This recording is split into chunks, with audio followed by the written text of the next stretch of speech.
I don't think the pandemic has saved anyone more in the NBA more than Brett Brown. I feel like he was literally able to take a step back, watch some film, and really figure out his biggest problem. What the hell is he supposed to do with Ben Simmons, who appears to be a phenomenal point guard and playmaker that just can't shoot a three for his life, no matter how hard he tries and no matter how many workout videos we watch of him hitting three-point jumpers? Ben Simmons.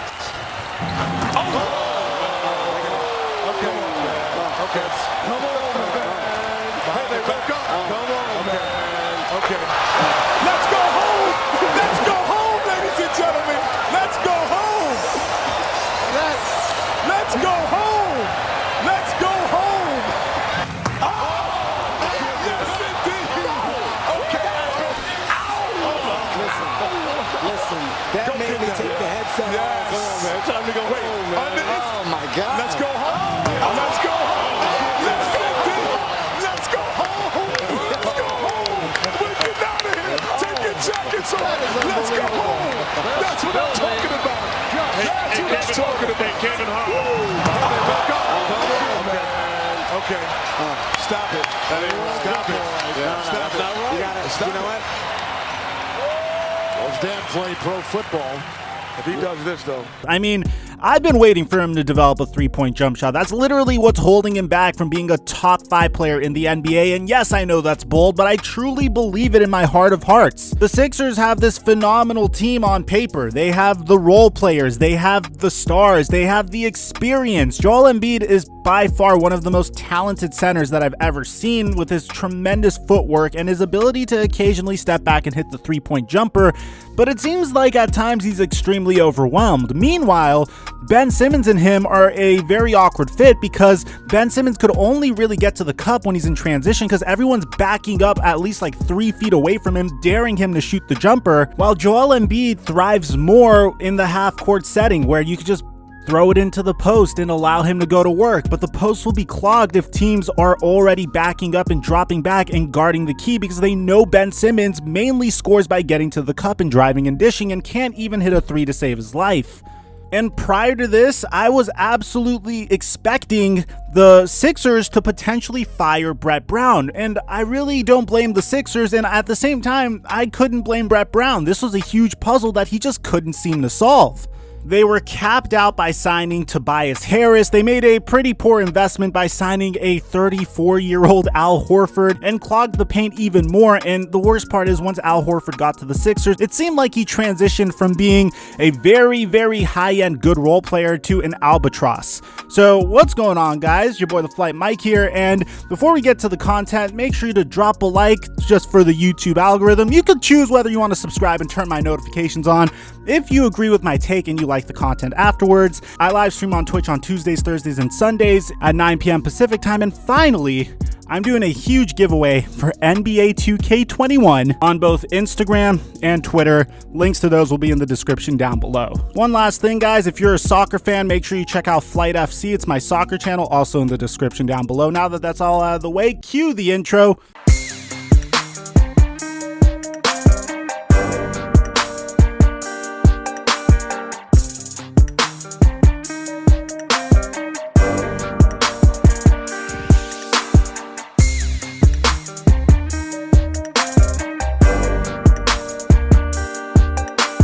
Mic check 1 2 1 2. Let's get to multiple problems that the Philadelphia 76ers have. We already mentioned the Ben Simmons issue where he thrives in transition, and that's a complete contradiction with what Joel Embiid is good at doing. But we didn't really get to the awkward fit of Al Horford and the fact that they completely overpaid Tobias Harris. You see, when you have Al Horford, Ben Simmons, and Joel Embiid all on the court together, well, you have 3 players that mainly thrive in a scenario where they're very, very close to the basket. You see, Joel Embiid likes to post up, Al Horford likes to post up but can hit the mid-range jumper and the occasional three-point shot. But it seems as if this year was a fairly down year for him from 3, and somehow his field goal percentage went down from a 54% in his final season with the Boston Celtics to a 44% with the Philadelphia 76ers. The result of this? Well, Brett Brown decided to bench their highest paid free agent acquisition this past summer. And I've made videos criticizing the Philadelphia 76ers offseason. I did say at the very beginning the Al Horford signing didn't make a lot of sense. Letting JJ Redick go didn't make a lot of sense. Losing Jimmy Butler apparently was out of their control. But I believe the signing of Al Horford was always a panic move. I think, and I had this friend that him and I always made this joke that the Sixers signed Al Horford so they wouldn't have to face him in the Eastern Conference playoffs. And we actually believed that for a period of time, but it seemed like they got bamboozled just because Al Horford didn't really fit into their system. Now, I've said this in many videos already, scrimmages, especially scrimmages that are taking place right before the NBA playoffs, are a perfect setting to experiment with various lineups. And after Brett Brown had the opportunity to take 3 months and obsess over film of his team, I think he may have found the answer to his problems, and it actually is killing two birds with one stone. It does solve the fact that Ben Simmons is completely incompetent from behind the arc. It also solves the fact that Al Horford and how he fits in with the Philadelphia 76ers, and this is what they did, and to be honest, I'm a pretty big fan. So the 76ers went into their game against the Memphis Grizzlies, and bear in mind, guys, this is the Memphis Grizzlies. Let's not buy too much into this. We're not going to go crazy over some great plays, but we are going to make idealizations of what the Sixers should do moving forward if they want to be successful in the NBA playoffs and if they want to start finally fulfilling that promise. The first thing we noticed was the insertion of Shane Milton in the starting five and the movement of Ben Simmons from the point guard position to the power forward position. Something that, wow, Brett Brown, you must have been watching the Toronto Raptors play a decent amount, because that's exactly what they do. They run their offense through Pascal Siakam, and Siakam isn't a point guard, he's a power forward. Yes, the age of the hybrid power forward is a very real thing, and guess what? Ben Simmons' skill set is perfect for that, which kind of drives me crazy because originally Ben Simmons was classified as a power forward, but he was such a phenomenal playmaker that you just wanted him to start at point guard. And I understand the idealization with that. Having a 6'10" point guard sounds very, very interesting and is a huge mismatch for, well, the average point guard that's about 6'1" to 6'4" in today's NBA.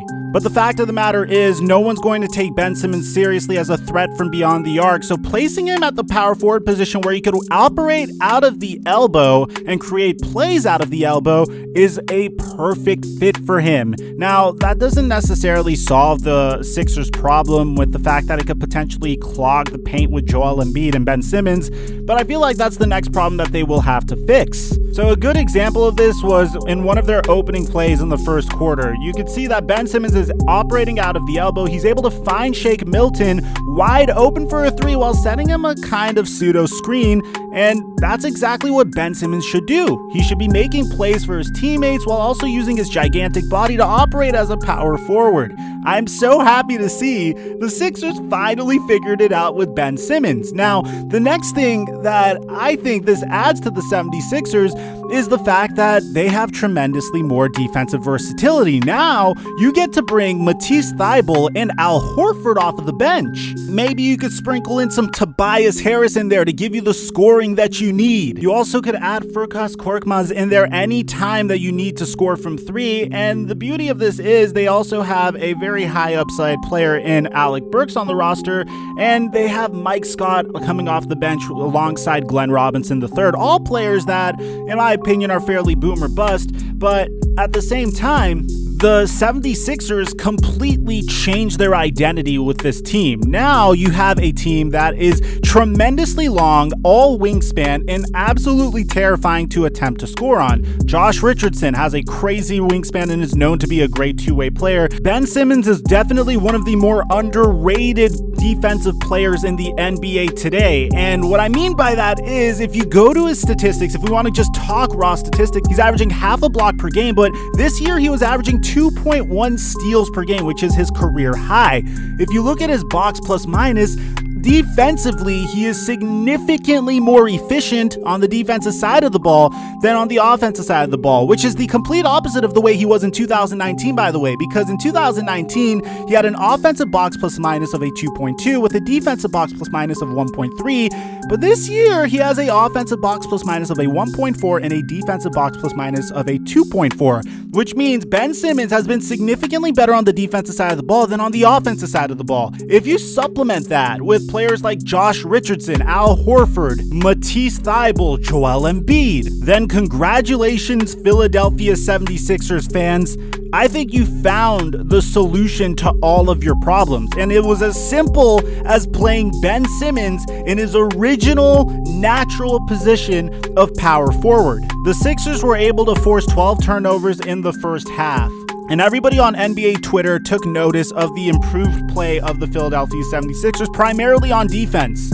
And call me crazy, I feel like Ben Simmons' insertion at the power forward position, being placed in situations where he can catch and shoot threes, might even slightly improve his ability to shoot threes, in my opinion. I feel like the reason for this is primarily psychological. I am more likely to make a three-point jumper when I know my defender is going to be backing off on me when I'm about to go into a catch and shoot three, as opposed to being an individual that has to bring the ball up court, try to figure out who to pass the ball to and create plays for my teammates, and if the shot is open, take it myself. And by the time I gather to shoot my shot, then the defender is probably going to know and probably be significantly more efficient at closing out on me.